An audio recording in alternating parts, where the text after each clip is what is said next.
Hi, I'm Sarah SDX, author of Don'tCookYourBowls.com, a lighthearted guide to male fertility. I've decided to travel far and wide to seek out the top experts in the field to find out what causes male infertility and, more importantly, what can be done about it.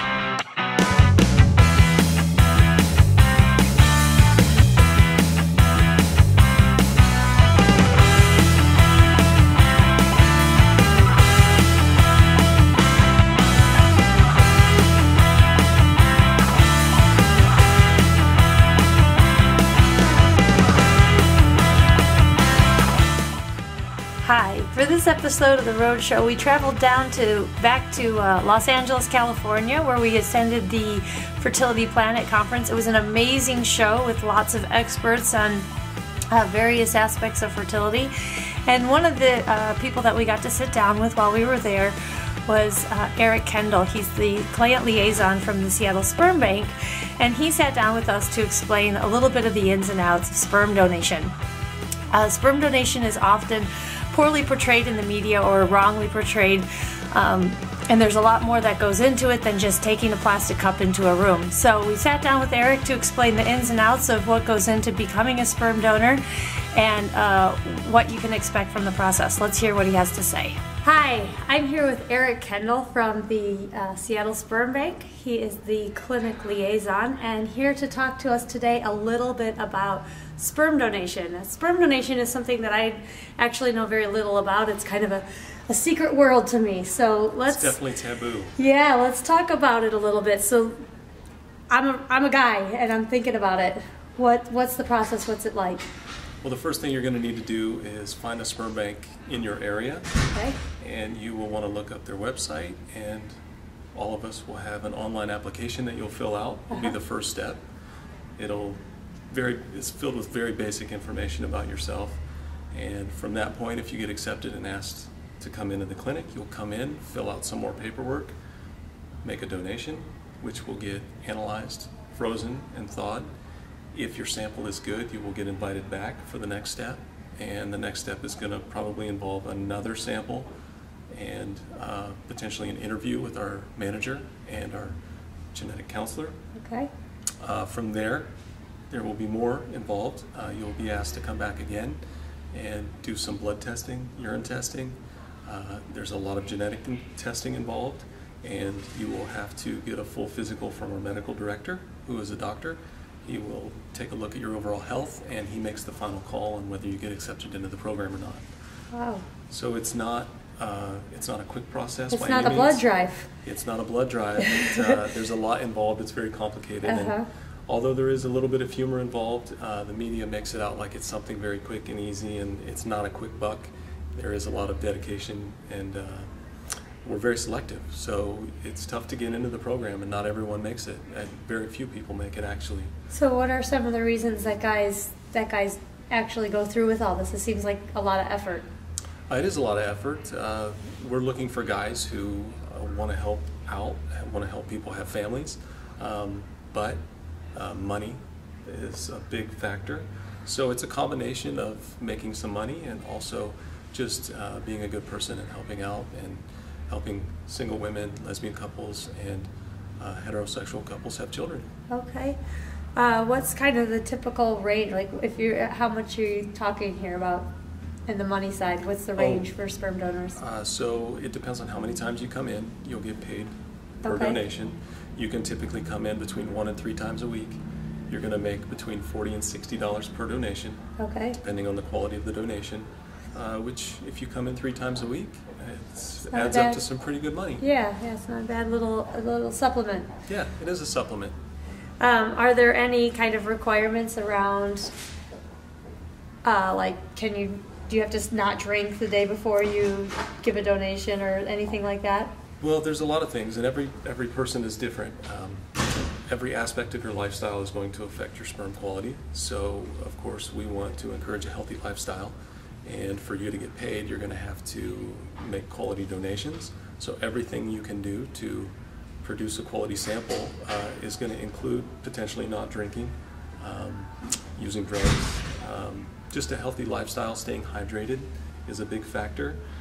But as we all know, things that affect fertility are stress, heat, of course, Uh-huh. bad diet, but everyone's different. So, And do you see that? Do you see that donors are qualified, but then they have samples that are not good? Like, does a qualified donor not get some samples accepted? that's exactly right. And we want to encourage them to lead a healthy lifestyle. But one of the biggest factors in that type of thing is when we have a donor, when we have a guy who becomes a donor, we know he's capable of producing a good sample. We can see differences in his health based on the sample he produces, and a lot of that has to do with his abstination period.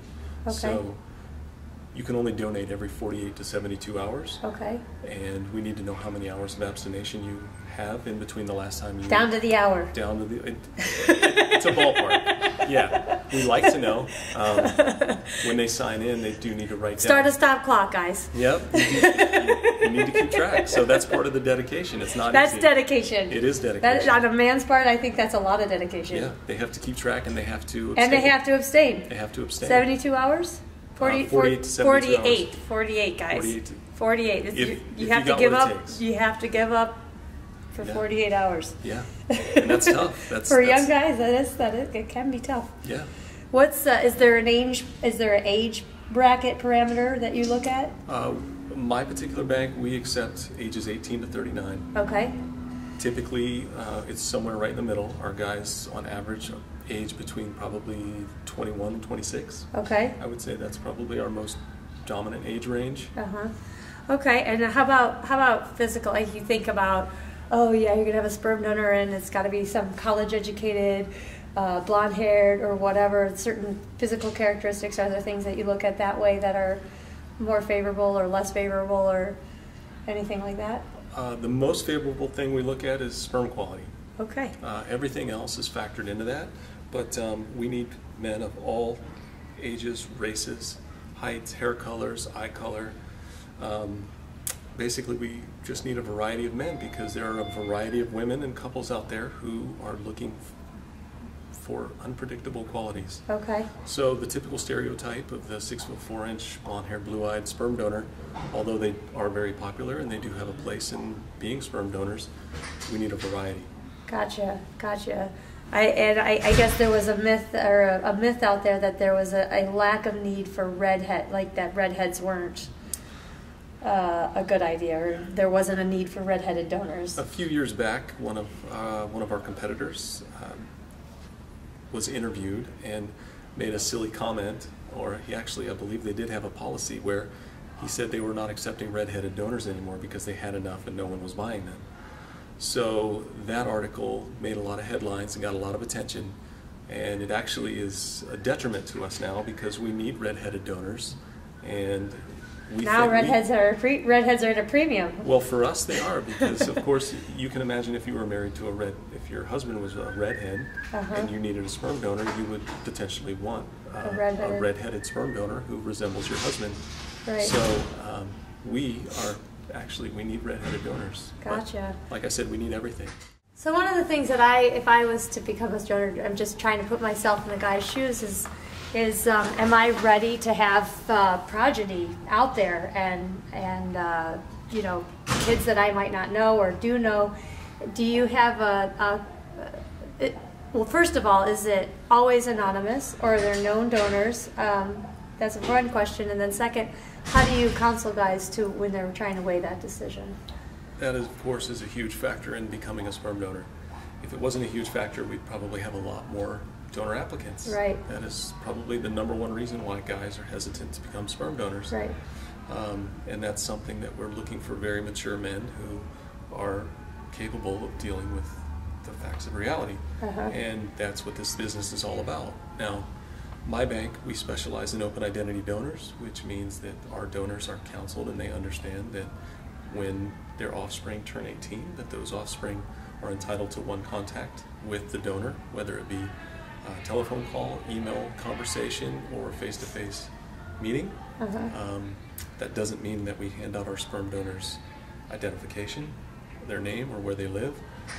The bank will act as liaison to simply get the two parties in contact with each other just so the offspring can maybe satisfy some of their curiosities. Okay. That's the bank I work for. Okay. And we do counsel our donors on just that very fact, that and our guys have to be prepared to accept that and deal with it. So that's a policy for all donors with your My particular bank. with your particular bank. So that's something when you're looking into the process, you should see what the policy is, so you have a good understanding of what kind of the anonymity and anonymity of the processes or the openness of it. That's right. And it's different at each sperm bank? I would say, yeah, it's similar but different. Okay. Different banks have different policies, and even the banks that specialize in anonymous donors, the world is changing, and even their anonymity is very much in question. There are tests and ways of finding out who anonymous donors are. Okay. And those practices are becoming very mainstream, and on television, watch Generation Cryo and you'll see just how far people are willing to go to track down their donors.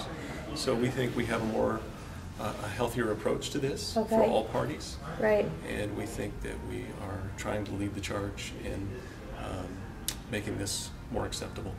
And what are some of the reasons that the kids are looking for their donors? What are they trying to find out? Is it biological history? Is it just, hey, I want to know where I came from? What are some of the questions that come? Those are all good examples. Uh-huh. So it really depends on how they were raised and what their own internal feelings are. I can't speak for all of them, of course. Right. They all have different opinions on why they may want to seek out the donor, or why they may not want to seek out the donor. Right. And that's completely up to them. And at age 18, after age 18, they'll be able to make those decisions on their own if their parents chose an open identity donor. So in terms of the couple that's shopping for the sperm, how do they kind of identify? Is it just like a descriptor? This person has these stats. Is it like a written thing of stats, or is it a photograph, or what is it that the donor provides that enables the couple to know what they're getting in terms of genetics? Well, we have all of those things. We have a lot of genetic testing that is available, and your doctor can help you go through those and learn more about those very complicated topics. But the basics are baby photos. We do baby photos. Okay.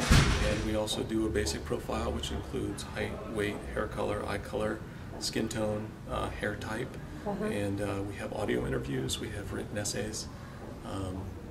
And we can also get things that if we have a client that is requesting something, we have a very close relationship with our donors. Our office staff, we make them feel very welcome, and our staff gets to know the donors very well. Wow. So I want to talk a little bit more about donor health. What percentage of guys have just a poor, don't cut it? About 99%. Whoa! And what are some of the reasons, do you think, or that you find?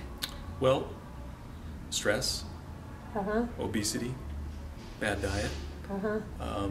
We think that heat, of course, whether it's hot tubs or tight-fitting undergarments, or even we think that cell phones could cause problems. We think that laptops, guys who could be computer programmers or sit with laptops on their laps all day. Right. It's a variety of things, and we can't pinpoint. We don't exactly look into everyone's lifestyle or ask those questions. Right. But we know that most of the guys who come in and apply, they just don't have what it takes to become a sperm donor. So is there like a wiggle room, like you're close, maybe come back? We do. So if you're close, and it's your first time you came in and you didn't quite cut it, we will invite you back to try. Okay. And a lot of that could have to do with the stress of coming in and doing something that's pretty awkward. Yeah. And potentially you didn't abstain for enough hours. Right. A lot of guys might not tell us quite the truth, and when they come in and they fail our test, they may think to themselves, okay, I'm going to wait the full 72 hours and then come back and try again, because at that point it almost becomes a challenge. A lot of guys come in. Yeah, you don't want to be told that you're not Superman. That's exactly right. Nobody does. So a lot of guys, we do allow them to come back, it's not good news when you hear that you don't have what it takes, but you shouldn't feel too bad because only about 1% of the population and 1% of the guys who come in and apply actually do get accepted. That's a pretty high bar. That's a pretty bar. So what are some stats? What are we looking for here? Stats as far as... What are like sperm quality? Well, the real stat comes down to when the sperm is frozen and then thawed. Okay. So it has to be invincible ice-proof sperm. It has to be ice-proof sperm. It really does. So we can have guys who have fantastic numbers when they make their donation, but once we process it, freeze it, and thaw it, some guys, they just can't survive the freezing and thawing process. Interesting. So some sperm actually are stronger, but somehow healthier, that they can survive the freezing and thawing. Wow. Yeah, that's exactly right. We've actually seen that in our lab too, so that a lot of the frozen samples that we look at are they're not very good. Yeah. They don't swim. No. Yeah, so that's what we're looking for, and it's really hard to find. Yeah, yeah. And that doesn't mean that these guys will have problems getting pregnant in their own personal lives. Mm-hmm. Most of the guys that come in will have no problem having children on their own. But as far as being a professional sperm donor with us, we need the best of the best. Okay. It was great meeting with Eric and learning all about sperm donation. To kind of summarize what we've learned. One, sperm donation is not like donating blood. It's a fairly involved process. It involves lots of screening, and only about 1% of men make it through the whole process. You have to not only have a high count of motile sperm, but they need to be able to freeze and thaw well, which not everybody can do. For tips, if you're interested in becoming a sperm donor, check out our video on SHOT, the things that you can do to improve your fertility. You can also check out www.don'tcookyourballs.com. Lots of advice there on how to maximize your sperm count and your motility. Other things you need to think about in terms of becoming a sperm donor is that it's increasingly becoming an open process, and children seek out their donors for a variety of reasons, some of which are their biological history, some of them just curious. As more and more sperm banks are becoming open, you need to be aware of both that you're comfortable with that, and also what are the policies in place at the sperm bank that you go to. And finally, the other thing to realize is that there's some stereotypes around that you need to be this Ivy League graduate of really hot, tall, and etc. And that's not the case. Sperm donors, they need all kinds of heights and eye colors and hair colors and skin colors to correspond with the families that are looking for that sperm to match what their needs are. So be encouraged to apply. There is a shortage of sperm donors right now, and a lot of people would be very, very thankful to be able to start their family if you're willing to step up and take that on. You can also, to learn more about becoming a sperm donor, you can reach out to Eric Kendall at the Seattle Sperm Bank. His information is below. You can also check out our articles on www.don'tcookyourballs.com. We have a pretty detailed information there about the whole process and things to think about. Thanks for tuning in, and we'll catch you next time.